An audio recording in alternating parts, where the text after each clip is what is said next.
तो सितंबर 2004 में पीडब्ल्यूजी और एमसीसी का विलय हुआ और इसके बाद अब दोनों कैडरों के बीच मतभेद या यूं कहिए कि गंभीर मतभेद उजागर हो रहे हैं। मतभेद के पीछे भाषा और क्षेत्रवाद तो एक कारण है ही, साथ में अवैध वसूली के जरिए जमा हो रहे सैकड़ों करोड़ भी इसकी बड़ी वजह मानी जा रही है।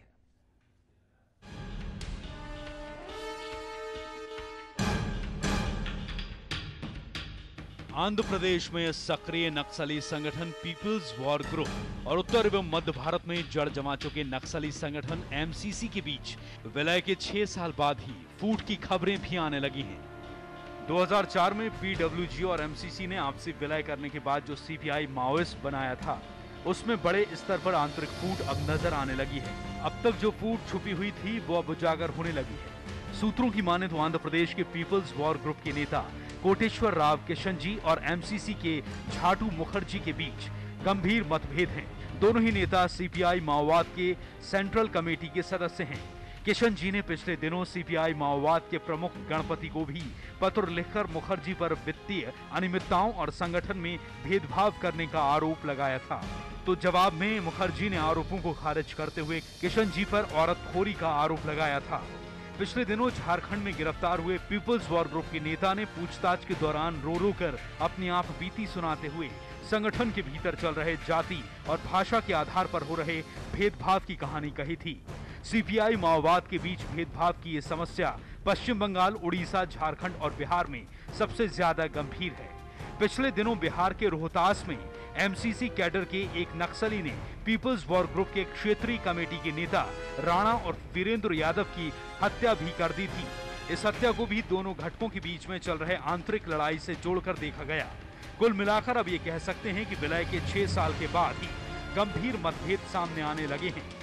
इसकी एक वजह संगठन में अवैध वसूली के जरिए आए करोड़ों रुपए भी हैं।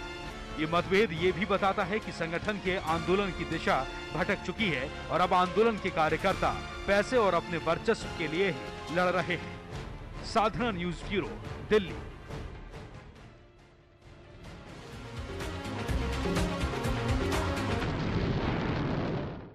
तो हक और हुकूक की लड़ाई करने वाले ये नक्सली अब देशद्रोही तो हो ही गए हैं और लालची भी हो गए हैं। जी हां, भोग विलासिता में पूरी तरह से डूब गए हैं और इनकी कोई आइडियोलॉजी इस वक्त अब नहीं है, ये कहने में गुरेज नहीं होगा। इसी मसले को लेकर मैं आगे बढ़ूंगा और हमारे साथ हमारे ग्रुप एडिटर एनके सिंह लगातार बने हुए हैं। मैं उनका रुख करता हूं।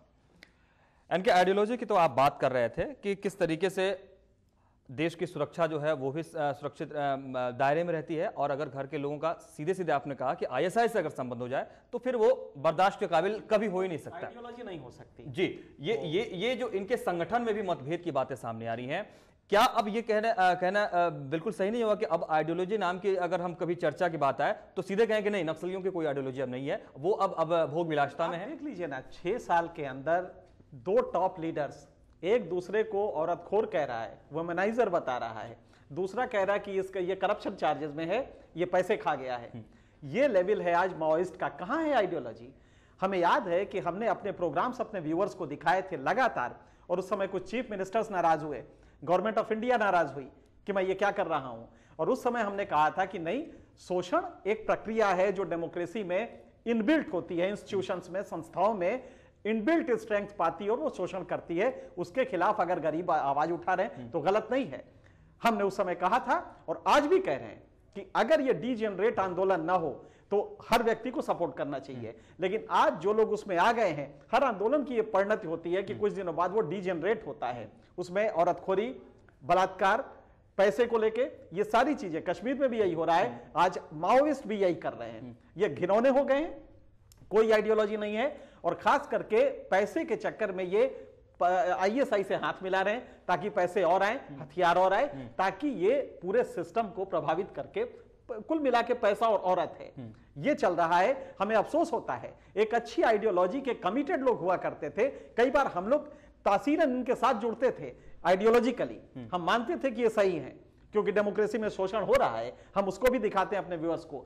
लेकिन आज हमें ये प्रोग्राम सिर्फ इसलिए दिखाना पड़ता है। उस समय मुझे याद है गवर्नमेंट ऑफ इंडिया ने हमसे कहा था कि आपने जो ये आर्टिकल लिखा है, आपने जो ये प्रोग्राम दिखाया है, ये गलत है, ये पता नहीं आप क्यों दिखा रहे हैं।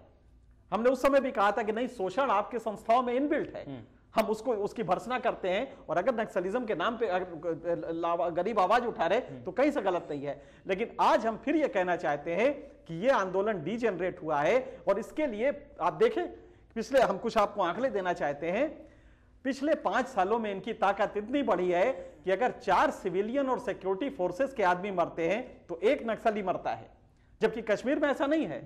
जब कश्मीर में पीक था आज से 5 साल पहले, तो वहां पे एक अगर आतंकवादी मरता था तो 1 सिविलियन मरता था या सिक्योरिटी फोर्सेस का मरता था, एक का था।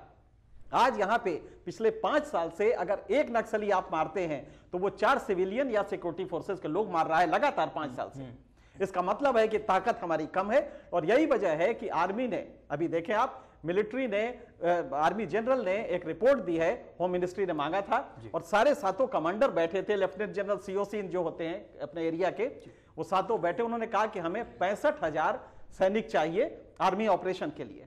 65,000 का मतलब करीब 6 डिविजन्स, और ये लेके अगर हम पूरे 12 राज्य में जाएंगे तभी जाके हम इनको कंट्रोल कर पाएंगे। बड़ा वैलिड है, और आज मैं ये गवर्नमेंट से चाहूंगा, दरख्वास्त करूंगा कि नक्सलिज्म को क्वेल करने के लिए सिविल पुलिस, पैरामिलिट्री फोर्सेस के पास वो कुव्वत नहीं है, वो ताकत नहीं है, आपको सिर्फ मिलिट्री ऑपरेशन करना होगा। और आज जो हम प्रोग्राम दिखा रहे हैं सिर्फ इसलिए कि क्योंकि अब नक्सलिस्ट हमारे देश के दुश्मन हो गए हैं। अब सिर्फ इतना ही नहीं है कि वो राज्य के दुश्मन है, सत्ता के दुश्मन है, वो देश के दुश्मन हो गए हैं, और देश के दुश्मन को वही ट्रीटमेंट मिलना चाहिए जो पाकिस्तान के सैनिकों को हम देते हैं जब हम वॉर डिक्लेयर करते हैं। आज ये वॉर की स्थिति है, और मिलिट्री ऑपरेशन से ये पूरा का पूरा कंटेन किया जा सकता है। इनके एक और पहलू सामने लाना चाहूंगा मैं।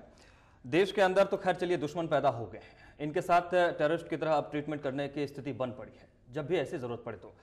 टेररिस्ट नहीं, दुश्मन, क्योंकि टेररिस्ट अपराधी होता है। ठीक है, ये अपराधी नहीं है, ये देश के दुश्मन है। जब इंडिया डिक्लेयर्स ऑन वॉर कहा जाता है, उसके बाद शूट टू किल होता है। आर्मी जब ऑपरेट करती है तो वो ये नहीं करती है कि लाठी चलाए। आर्मी जब मूव करती है तो वो अपने दुश्मन को मारने के लिए मूव करती है। आज आर्मी की जरूरत है जो नक्सलियों को मारे और सीधा खत्म करे। जी, इनके इस प्रोग्राम को हमें अब खत्म करना होगा, वक्त कम बच रहा है, लेकिन मैं जल्दी से चाहूंगा आपसे एक और रिएक्शन। मुझे लगता है कि अधूरा रह जाए ना कहीं। देश के अंदर दुश्मन पैदा हो गए हैं, लेकिन इन दुश्मनों के लिंक उन देशों से हो गए हैं जो हमारे पड़ोसी कहे जाते हैं। ये कितना गंभीर है? हमारे दोनों पड़ोसी, और पड़ोसियों को हम हटा नहीं सकते, ईश्वर ने भेज दिया है। चाइना हमारा दुश्मन है, पाकिस्तान हमारा दुश्मन है, नेपाल जो स्थितियां हैं, चाइना का सपोर्ट जिस तरह मिल रहा है, अभी बहुत बड़ा प्रोजेक्ट आ रहा है नेपाल में। हमारे पास तीनों जो बॉर्डर के एरियाज हैं, चाइना, पाकिस्तान, नेपाल, ये हमारे लिए खिलाफ हमारे हो सकते हैं। इसलिए हमें बहुत कॉशियस रहने की जरूरत है। पाकिस्तान, चाइना, नेपाल लिंक अगर बन गया तो नक्सलियों को कोई रोक नहीं पाएगा। आज तो आप देख रहे हैं कि 40% भूभाग में या 3%, 1/3 क्षेत्र में ये है।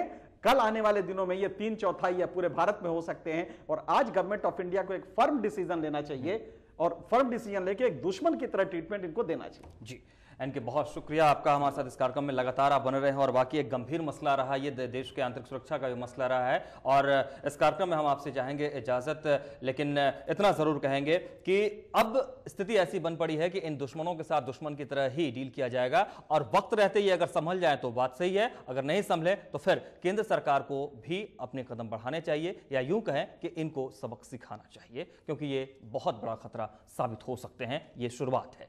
बहुत शुक्रिया आप तमाम दर्शकों का भी हमारे साथ इस कार्यक्रम में बने रहने के लिए। फिर होगी मुलाकात एक ऐसे ही इंपॉर्टेंट इशू के साथ पोस्टमार्टम में। नमस्कार।